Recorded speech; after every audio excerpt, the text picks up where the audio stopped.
Nah, pas pengibaran tuh pokoknya tegang banget coba. Kayak aduh ini harus bisa.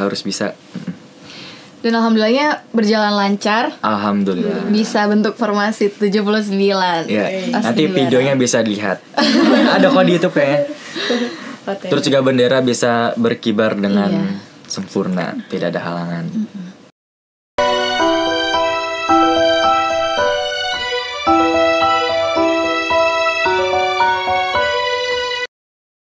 Assalamualaikum warahmatullahi wabarakatuh.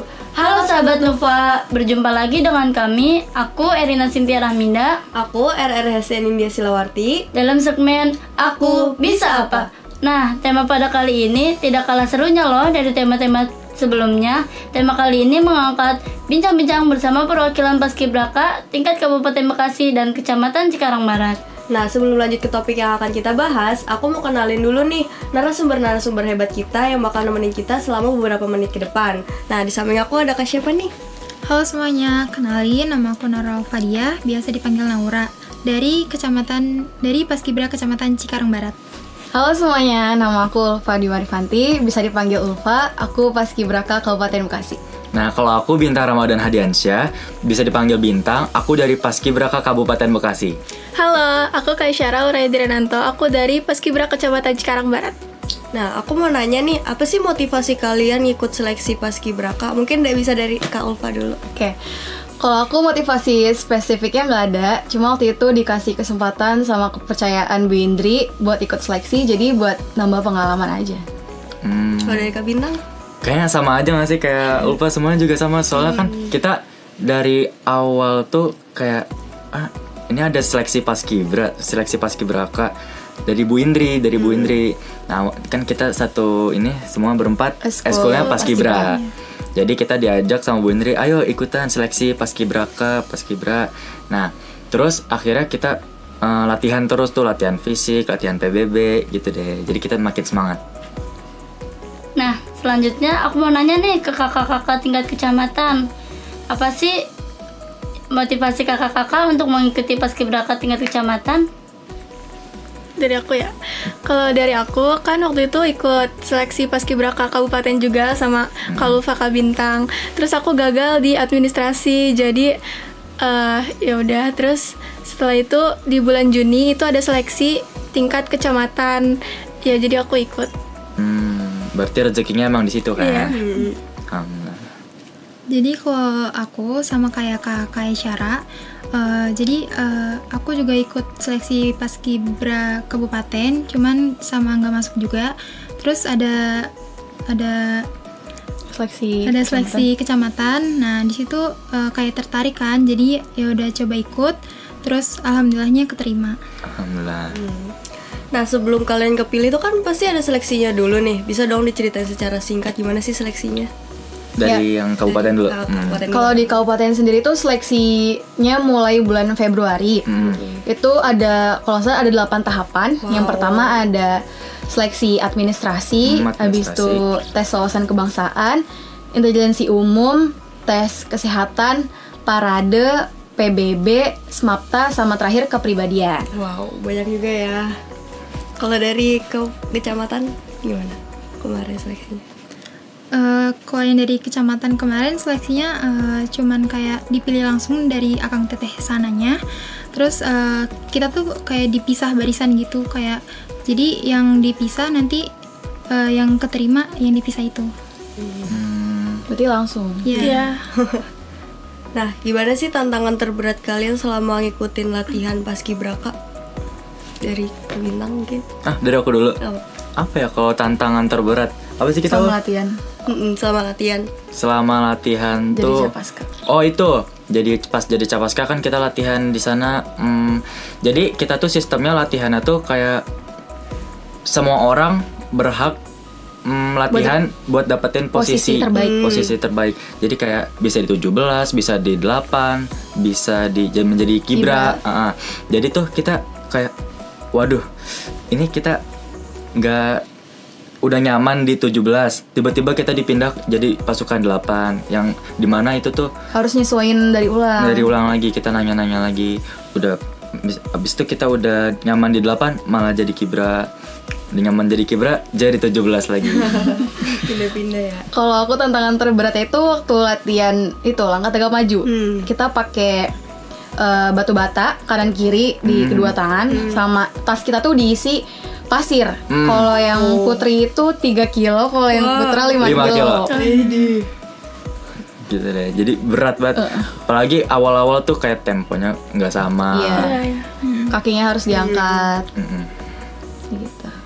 Kalau dari Kanaura sama Kakae, apa sih tantangan terberat yang Kanaura sama Kakae hadapi? Kalau aku mungkin menyesuaikan tempo ya sama teman-teman yang lain, teman-teman angkatan lain. Ya karena tuh setiap latihan tuh kadang aja temponya tuh berubah, jadi gerakannya nggak sama gitu. Dari Kanaura? Sama sih, soal tempo itu kita tuh jadi masalah terus di pasukan. Jadi kita tuh selalu dapat omel dari akang tetehnya soal masalah tempo kan, karena selalu nggak sama gitu. Jadi masalahnya cuma di masalah tempo doang sih gitu. Oke, nah bisa kali Kak diceritain gitu momen paling berkesan selama latihan jadi paskibraka? Dari Ulfa dulu. Kalau aku momen paling berkesan itu waktu pemusatan atau asrama. Itu kita dari pagi sampai malam paginya lagi kita bareng-bareng sama Capaska yang lain. Di situ momen kebersamaan kita, saling dukung, saling bantu, di situ semua. Jadi kita dari pagi itu Full kegiatan. iya, bareng-bareng terus, capek bareng, Senang bareng. senang bareng. Kalau dari Kak Bintang? Kalau dari aku momen berkesan ya, Iya. itu pas renungan jiwa nih. Waktu itu kita dikasih buku ini buat renungan jiwa. Jadi renungan jiwa itu kayak kita dikumpulin di satu ruangan gelap, terus Nyalain lilin. dikasih lilin satu orang satu. Kita disuruh baca buku ini yang isinya tuh kayak panduan gitulah. Pokoknya kita satu-satu disuruh baca bergantian. Jadi itu tuh momennya sedih banget, kayak aduh. Habis itu kita nangis bareng. Nangis bareng. Gara-gara pelatihnya nyanyi tentang ayah ya. Iya, jadi sedih. Iya, sedih. Terus kita curhat bareng gitu deh pokoknya. Kalau buat Kanaura sama Kakae, apa sih momen yang paling berkesan saat latihan menjadi paskibraka di kecamatan? Kalau buat aku sih pas pengukuhan ya. Pengukuhan itu jadi kan pengukuhan dilakukan pada saat malam hari. Jadi setelah selesai pengukuhan itu kami semua tuh kayak langsung bareng-bareng gitu, terus nangis gitu kan. Jadinya berkesan banget kan? Iya. Kalau buat Kakae? Kalau aku itu pas selama latihan ya, karena kita kan kayak sebelum makan itu kan jalan jongkok, kalian juga kan? Enggak. Beda ya. Oke. Ya jadi itu, terus ya seru banget. Malah kita aneh ya, kok kita nggak jalan jongkok gitu? Iya. Kan guling-guling. Padahal kita kira kita juga bakalan jalan jongkok. Kita juga nggak guling-guling. Oh kita juga gitu sih. Kita iya, kita iya. Tapi nggak Alhamdulillah. banyak. Terselamatkan ya kabupaten. Nah, aku mau nanya nih, kira-kira apa sih perubahan dari diri kakak masing-masing setelah menjalani tugas sebagai paskibraka? Ya sama sih ya, disiplin. Jadi solidaritasnya Iya. tinggi. Oke. Ada gak sih nilai atau pelajaran hidup yang kakak pelajari dari pengalaman menjadi paskibraka? Dari siapa? Dari aku dulu. Yang aku apa sih namanya? Ya pokoknya Pelajaran kita tuh pelajaran hidupnya kayak syukuri apa yang kamu miliki. Dah gitu aja. Hargai prosesnya sih, yang penting hargai proses. Dari kamu? Karena kalau proses pasti ada hasil. Iya. Betul.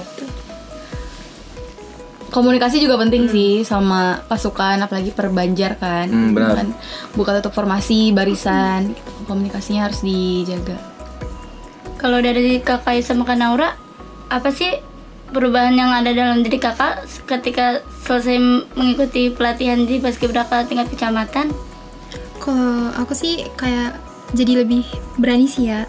Maksudnya kalau dulu sebelum ikut paskibra itu kan kayak masih agak sedikit malu-malu. Nah setelah ikut paskibra itu kayak lebih mandiri, terus beraninya tuh lebih percaya dirinya tuh lebih kuat lagi gitu. Boleh dong ceritain keseharian kakak-kakak paskibraka saat menjalani latihan paskibraka? Dari kabupaten apa kecamatan nih? Dari kabupaten dulu. Oke. Kabupaten. Mulai dari latihan pulang pergi dulu. Pulang pergi itu kita tanggal 23 Juni mulainya. Itu kita latihan Seminggu 3 kali. Seminggu 3 kali. Hari Selasa, hari Kamis, sama hari Minggu. Itu biasanya kita dari awal tuh kita latihan fisik pastinya sama PBB dasar. Ya. Langkah tegap maju sama jalan di tempat yang harus dikuasai. Yang pakai batu tadi tuh, pakai batu, pakai pasir. Iya, bawa pasir. Langkah tegapnya pakai itu. Terus kita mulai pemusatan itu tanggal 8 Agustus ya? Iya, 8 Agustus. 8 Agustus sampai tanggal 18 Agustus. Jadi 12 hari di sana. Nah, kegiatannya tuh pas di asrama kita dari pagi itu bangun jam 4. Jam 4 sholat subuh. Langsung sarapan makan pagi tuh langsung. Subuh sarapan. Iya. Kita kalau makan di sana pasti disuruh ngambil banyak. Iya. Nggak boleh ngambil dikit. Aduh. Lanjut. Tapi selalu habis sih. Iya. Soalnya enak. Iya. Lanjut dari sarapan. Habis sarapan kita naik bis. Oh enggak, sebenarnya kita sebelum sholat subuh udah mandi. Jadi kita habis sarapan langsung naik bis. Iya. Naik bis ke Pemda. Ke Pemda. Habis itu latihan kayak biasa sampai zuhur. Oh ya, latihannya kita selama asrama tuh bareng tentara. Ya, bareng tentara. Pasukan 45. Iya. Terus zuhur kita pulang ke hotel, makan siang, sholat zuhur, kadang juga dikasih waktu tidur. Itu senang sih. Terus bisa istirahat. Terus sorenya balik lagi, kira-kira jam 1:30 atau jam 3. Iya. Balik ke Pemda latihan lagi sampai sebelum maghrib ya? Iya, sebelum maghrib. Tapi pernah waktu itu sampai habis maghrib juga. Iya, hampir sampai Isya pernah. Habis itu balik ke hotel. Cuman tuh nggak secapek yang dibayangkan gitu. Kayak kita tuh ada jeda istirahat, diberi snack, dikasih makan. Lebih santai di asrama ya. Santai. Terus kita kalau malam tuh biasanya ada materi. Materi bisa sampai jam 11. 11. Iya. Benar. Materi dari BPIP terkait BPIP. Kalau dari kakak yang makan Aura, kegiatannya gimana? Jadi kan kita latihan intensif itu mulai dari tanggal 1 Agustus. Terus kita mulai latihan itu dari jam 8 pagi, terus selesai jam 3 sore. Ya, jam 8 pagi itu kita udah mulai senam, lari lapangan, sama push up dan sit up, guling-guling juga. Masya Allah. Sama pelatih TNI. Ya.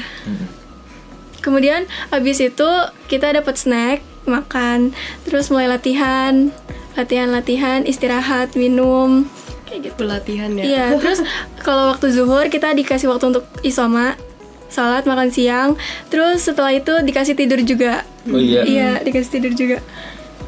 Terus H-1 sebelum 17 itu kalian nginep di kecamatan. Jadi itu bareng-bareng guys, seru banget. Boleh dong diceritain momen waktu pengibaran kemarin? Dari kabupaten dulu ya. Nah, jadi awalnya tuh kita bangun jam 4, tapi lebih pagian dikit. Nah, kita tuh di make upin Putra sama putrinya. Nah, kalau Putri, coba diceritain dong make upinnya apa aja.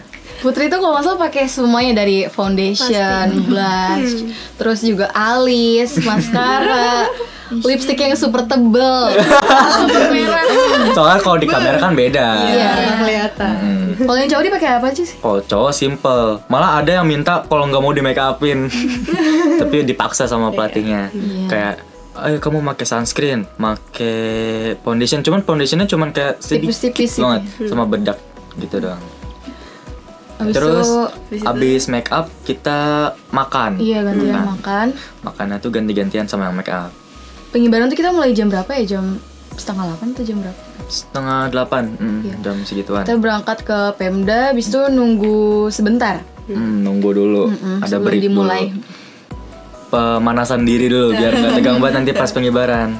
Nah, pas pengibaran tuh pokoknya tegang banget coba. Kayak, aduh ini harus bisa. Dan alhamdulillahnya berjalan lancar. Alhamdulillah. Bisa bentuk formasi 79. Iya. Nanti videonya bisa dilihat. Ada kok di YouTube kayaknya. Terus juga bendera bisa berkibar dengan sempurna, tidak ada halangan. Kalau penurunan? Oh ya, penurunan ada.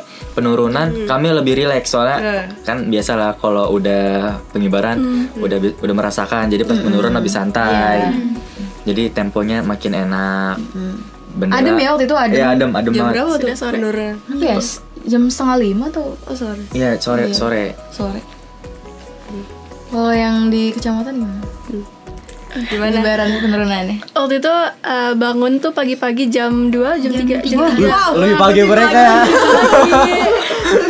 Jam 3 subuh tuh kita udah bangun. Udah ada yang mandi, ada yang enggak juga kan. Terus tapi aku mandi. Kalau di kabupaten itu wajib mandi. Oh, wajib. Kalau ketahuan harus wajib pulang ke kamar. Wajib mandi. Ya, jadi terus langsung di make up habis mandi. Habis make up pakai PDU, terus sarapan juga. Waktu itu sarapan roti doang sih. Soalnya kalau es teh Es teh. Seri nanti kalau minum es teh.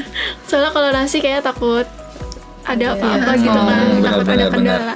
Ya terus berangkat ke lapangan Persepta itu jam 6:30-an. Jam 6:30-an di sana kita juga masih nunggu di ruangan di aula gitu. Ya, terus mulai 7:30 kita sudah mulai keluar pengibaran. Ya. Terus alhamdulillahnya nggak ada kendala sama sekali, pelatih bangga. Kita sampai nangis-nangis. Iyalah pasti. Iya, Terharu juga. bangga. Kok penurunan? Penurunan sore ya jam berapa? 3, sekitar jam 3:30-an. Sama kita ya. Sama berarti.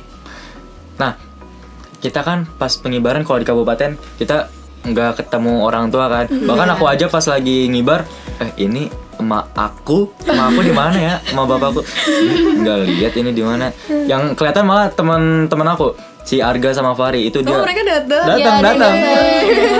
Sumpah si Arga sama Fari datang ke kabupaten di Delta Mas. Jadi mereka, itu Bintang. Kita seneng ya, ada yang Senang gitu. banget, sumpah, terharu. Kita habis pengibaran tuh nggak boleh ketemu orang tua. Habis pengibaran langsung balik lagi ke hotel, istirahat. Terus siangnya lanjut make up yang make up Putri. lagi. Terus langsung penurunan. Nah, habis penurunan baru boleh ketemu sama orang tua. Waktu itu dikasih waktu cuma 10 menit ya? Iya, 10 menit doang. 10 menit foto-foto. Habis itu udah langsung balik lagi ke hotel. Nah pas penurunan itu kan Pak Solah datang, Pak Solah, Bu Indri, Bu Anso, sama siapa lagi? Udah ya? Iya, Bu Indri. Oh, iya Bu Indri. Nah itu tuh kita foto-foto. Jadi di situ. Kalau Bu Indri sama itu datangnya pas Datang pengibaran. pas pengibaran. Bu Indri, Pak Dani. Badan. Nah alhamdulillahnya pas pagi mereka ke kecamatan kan. Soalnya kalau ke kabupaten Kasih- nggak Nggak ketemu. Iya, nggak ketemu. Terus pas kalau di kecamatan ya, pas pengukuhan tuh Bu Dita, Bu Anso, Bu Indri juga datang. Nah, justru kalau kita pas pengukuhan nggak ada yang datang. Iya. Orang tua Orang tua doang yang doang. datang. Dari pihak sekolah nggak ada. Barang-barang apa aja sih Kak yang dikasih saat latihan paskibraka?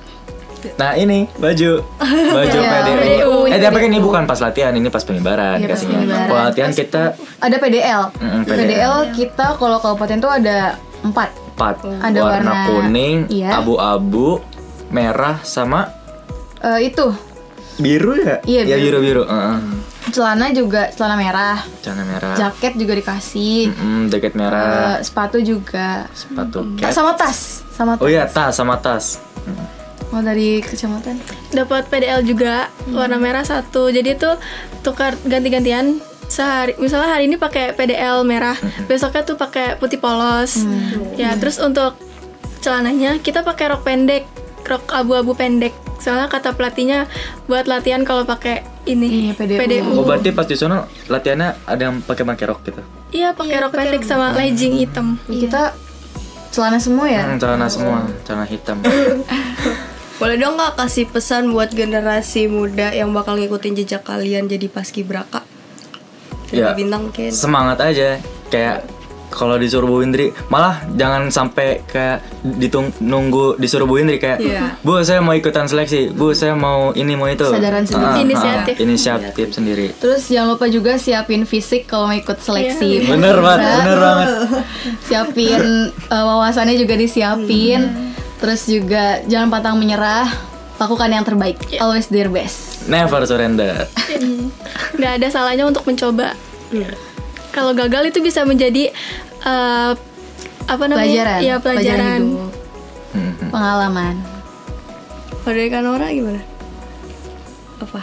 Pesannya untuk Pesannya ya semangat terus jangan lupa kalau misalnya ada kesempatan jangan sampai kalian nggak berani coba karena kesempatan tuh nggak datang 2 kali, jadi jangan sampai dilewatin gitu aja. Nah selama kalian latihan kemarin tuh kan kalian sering dispen nih ya. Nah gimana sih cara nyimbangin waktu antara latihan paskib sama kegiatan sekolah gitu? Kalau aku selesai latihan, aku pasti selalu ngechat temen terus mintain daftar tugasnya. Sama. Terus juga langsung kerjain kalau bisa. Nyicil sedikit-sedikit. Terus juga nanya ke gurunya, Bu, Pak, Bu, ini kita ketinggalan apa aja? Terus kadang bu guru, apa sih ketinggalan, orang nggak ada kok, santai aja. Gak aman ya. Nah yang terakhir, kasih dong pesan dan kesan dari kakak setelah menjalani pelatihan paskibraka. Seru banget, bangga, Terharu. campur aduk. Malah aku pengen ngulang lagi jadi capas sekali. Mau banget. Wow, ada kesempatan boleh. Karena Iya, itu mau. masanya cuma sekali doang. Iya. Sekali seumur hidup. Tugas inti kita tuh kalau di kabupaten ya, itu 17 Agustus sama 1 Juni nanti kita tugas lagi bareng-bareng. Tugas wajib. Iya, itu yang ditunggu. Wah, keren banget ya Kak Hesti. Cerita sama pengalaman yang dikasih sama kakak-kakak paskibraka. Ya, betul banget Erin. Nah, semoga apa yang telah disampaikan tadi bisa bermanfaat ya buat teman-teman semua. Sekian dari kami, aku RR Hesya Nindya Silawarti. Aku Erina Sintia Rahminda. Pamit undur diri. Wassalamualaikum warahmatullahi wabarakatuh.